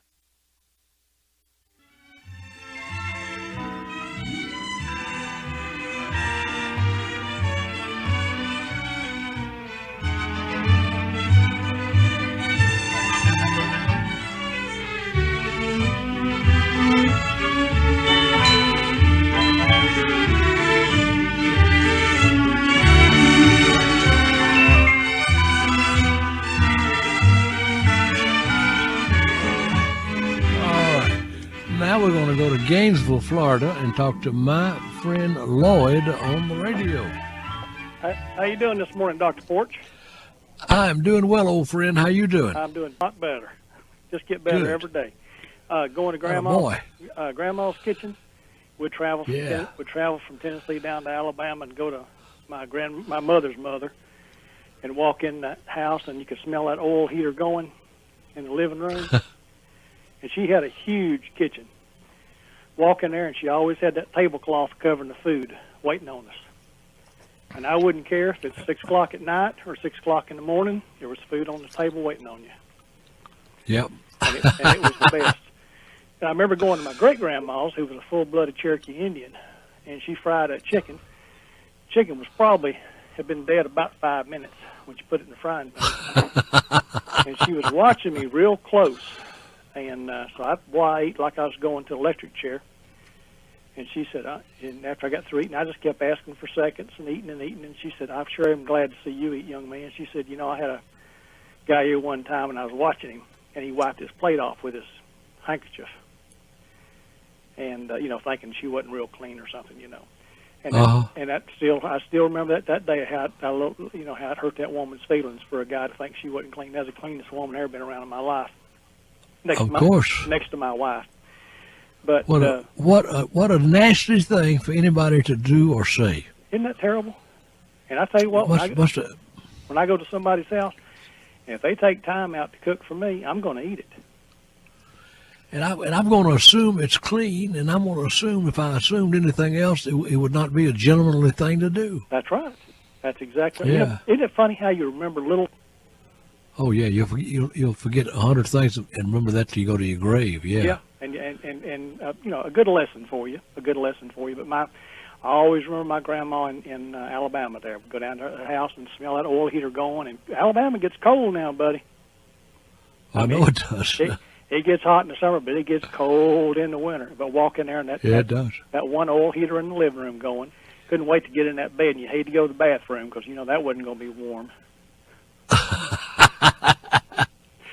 But you want to get in there before a lot of other people did. You know what I mean? Yeah. Because especially after that long trip. Well, as usual, you've got a great show, and just keep up the good work. And I just love this music. I wish I listened to you almost 24 hours a day. I got this computer going down here in Florida 24 hours a day. Anytime I want to, I walk in here and just listen to Ludlow. All right, buddy. We love you. We love you too, Ludlow. Have a great day. Bye-bye. You take care. Yes, sir. You my friend Lloyd. 1-800-572-8255. What a day. What a day, gang. The sun was as high this morning as I've ever seen it. You talking about a beautiful day. Now, they're talking about rain tomorrow, and that's all right because we need the rain. But for the rest of the day, they're talking about that beautiful, bright, clear sunshine. And that's what we want. At least sometime. I've got in my studio, the new studio we just put in, I've got a big picture window that's almost right in front of me, and it has to have blinds on it because when that sun is hot first thing in the morning, you can't stay in it. It's reflecting off of the everything, the clock, everything. Nothing is visible because of that. But then I know that tomorrow is going to be rainy, so it makes it better. It makes it something to look forward to. 1-800-572-8255, Ludlow and Denny on the Fun Seekers Radio Network, and we'd like to hear from you. We'd like to hear about your grandma's kitchen. Now, you got a couple of grandmas. Most people have. Some people are less fortunate and didn't have any grandmas, granddaddies when they got here. But for the ones of you that did, you got some stories about what was in the kitchen. And can you just close your eyes and see that big round wooden table? And that was the thing of fashion for that period. And you can see that big round wooden table, and in the middle of it, you could see the pepper sauce and the hot sauce, salt and pepper, and the knives, forks, and spoons laid out on beside the napkins. Nice. I think that's one of the true luxuries of life.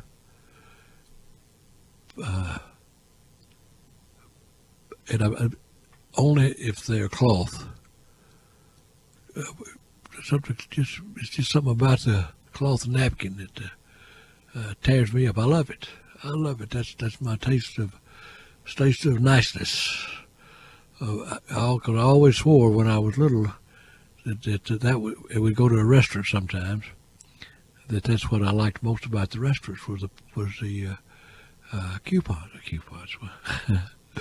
was the cloth napkins, and to this day, every meal. 1-800-572-8255. That may not be important to most people, and I don't know why it's important to me, but it is, and Nancy wants me, so she makes sure that I have the cloth napkins. Bless her heart. All right, gang. 1-800-572-8255. I want you to jump in here and join us. I want to know all about your grandma's kitchen. Was it a big one or a little one?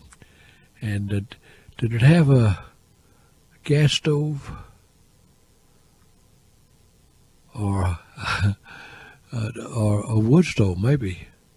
We've heard a lot of them about wood stoves today, and those had to be catered to.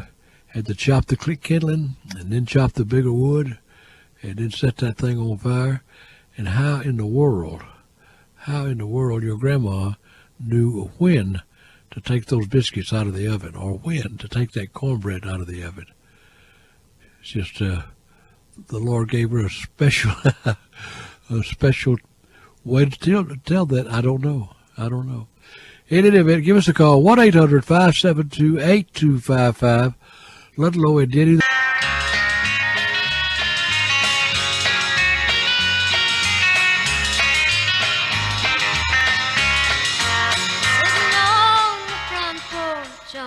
Summer afternoon, in a straight back chair on two legs, leaned against the wall. Watch the kids playing with June bugs on a string, and chase the glowing fireflies when evening shadow falls. In my Tennessee mountain home,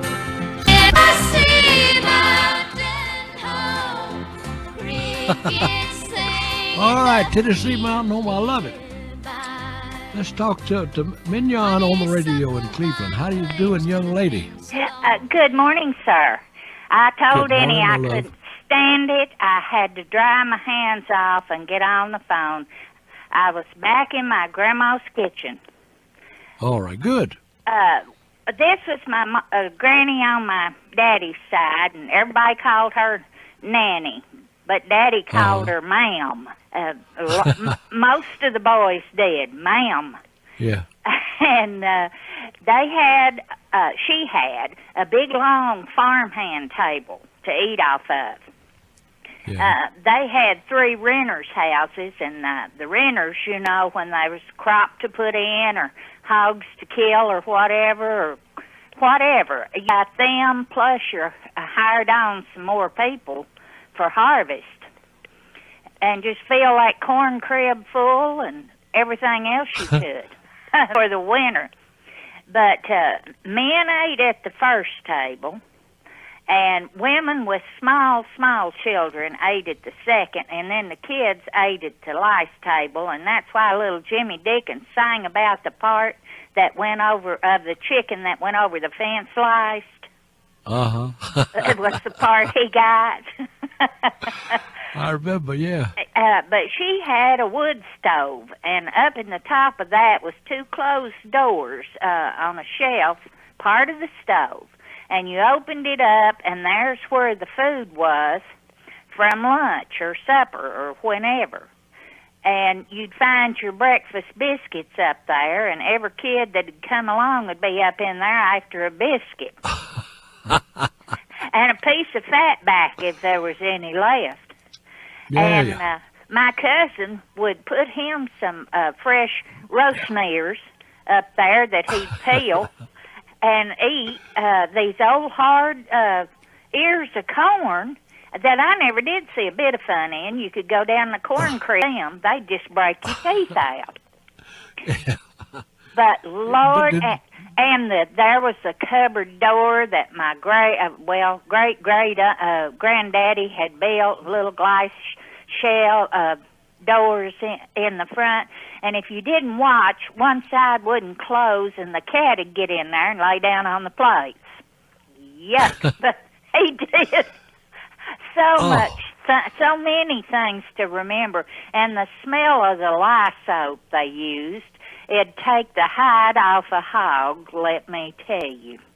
That stuff would make their Granny's hands so red she had to watch how long she left them in. She said boiling water, and that there lye soap.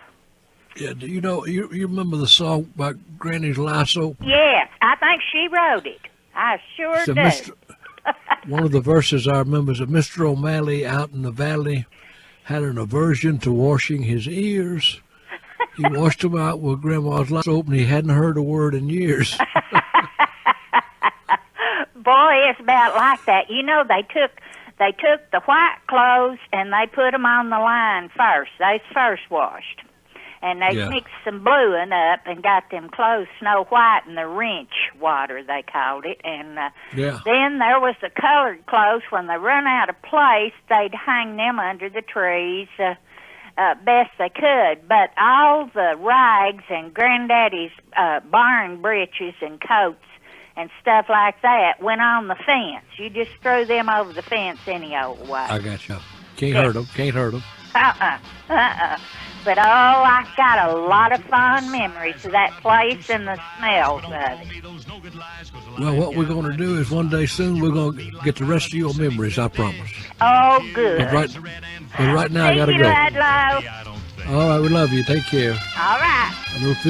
Going out to little Phil Harris. I love that. Listen. We'll be right back with you at 9 o'clock morning and want you to be here ready to rock and roll. It's going to be a fun day between now and then. Whatever else you do today, you find somebody to be nice to.